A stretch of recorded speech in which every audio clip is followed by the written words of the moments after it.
বর্তমানে বাংলাদেশের এন্টারটেনমেন্ট ইন্ডাস্ট্রির একটা বড় জায়গা দখল করে আছে পাকিস্তানি ড্রামা। ফ্যামিলি ওরিয়েন্টেড গল্প, রিচ কালচার এবং চার্মিং স্টোরি টেলিং এর জন্য ছোট থেকে বড় সবারই এখন পছন্দ পাকিস্তানি ড্রামা। সো আজকে আমরা কথা বলবো 2025-এর সেরা 5টি ড্রামা নিয়ে, যা নেট দুনিয়ার পাশাপাশি অডিয়েন্সের মনেও তুলেছিল দারুণ ঝড়। লিস্টের 5 নম্বরে আছে পারভারিশ, যে গল্পে দেখানো হয়েছে পারিবারিক শিক্ষা কিভাবে তাদের সন্তানদের জীবনে প্রভাব ফেলে। যেখানে এক পরিবারে দেখানো হয়েছে অতিরিক্ত শাসন এবং নিয়ন্ত্রণ, তো অন্য পরিবারে দেখানো হয়েছে অতিরিক্ত প্রশ্রয়। এখন এই দুই চরমপন্থার মাঝে সন্তানরা কিভাবে বিপথে যায় বা তাদের মানসিক টানাপড়নে ভোগে, তাই দেখানো হয়েছে মূলত এই নাটকে। আর ইউটিউবে এখন পর্যন্ত এই নাটকের টোটাল ভিউ হয়েছে প্রায় 600 মিলিয়ন। নেক্সটে আছে দানিশ তাইমুরের মান মাস্ত মালাং। রোমান্টিক ঘরানার এই নাটকে দানিশ তাইমুরের অ্যাংরি ইয়াংম্যান ইমেজ এবং সারা হাশমির সাথে তার অনস্ক্রিন কেমিস্ট্রি দর্শকদের কাছে বেশ প্রশংসিত হয়েছিল,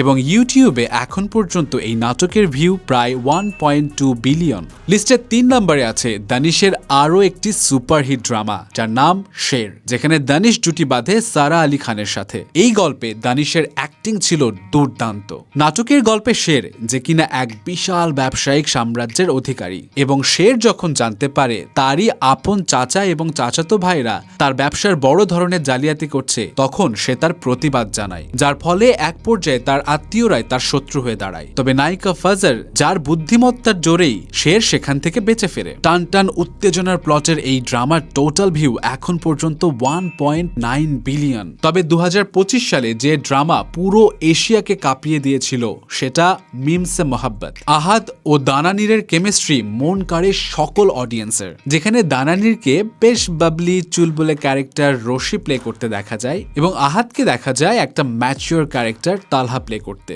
যে গল্পে তালহা নিজে ভালোবাসা, সম্পর্ক এসবে ঠকে গিয়ে সেগুলো থেকে দূরে থাকে, অবিশ্বাস করে, সেখানে উল্টো রশি বারবার সত্যিকারের ভালোবাসা প্রমাণের চেষ্টা চালিয়ে যায়। তারপর প্রতি পর্বে বিভিন্ন ধরনের ক্লাইম্যাক্স এবং বিভিন্ন ধরনের লেয়ার আরো এক্সাইটমেন্ট বাড়িয়ে তোলে এই গল্পে। এবং এখন পর্যন্ত এই ড্রামার টোটাল ভিউ প্রায় 1.32 বিলিয়ন। আর সব শেষে আছে বর্তমানে রানিং ড্রামা, যার নাম সবার মুখে মুখে, আর তা হলো মেরি জিন্দেগি হেতু। বিলাল আব্বাস খান ও হানিয়া আমিরের জুটি তো ভক্তদের এখন বেশ মন ছুঁয়েছে, যেখানে চটপটা লাভার বয়ের চরিত্রে আছে কামিয়ার, এবং আয়রার জন্য যে কিনা পুরো দিওয়ানা। আয়রাকে ভালোবেসে তাকে এবং তার পরিবারকে পটিয়ে বিয়ের আসর পর্যন্ত নিয়ে যায় কামিয়ার। তবে আসলে কি তাদের বিয়েটা হবে? ওয়েল, সেটা তো আরো পরে জানা যাবে। তবে এখন পর্যন্ত এই নাটকের ভিউ ছাড়িয়েছে প্রায় 250 মিলিয়ন। সামনে তো এখনো অনেক পর্ব বাকি, সো এই নাটক দেখা যাক শেষমেশ কত ভিউ টানে।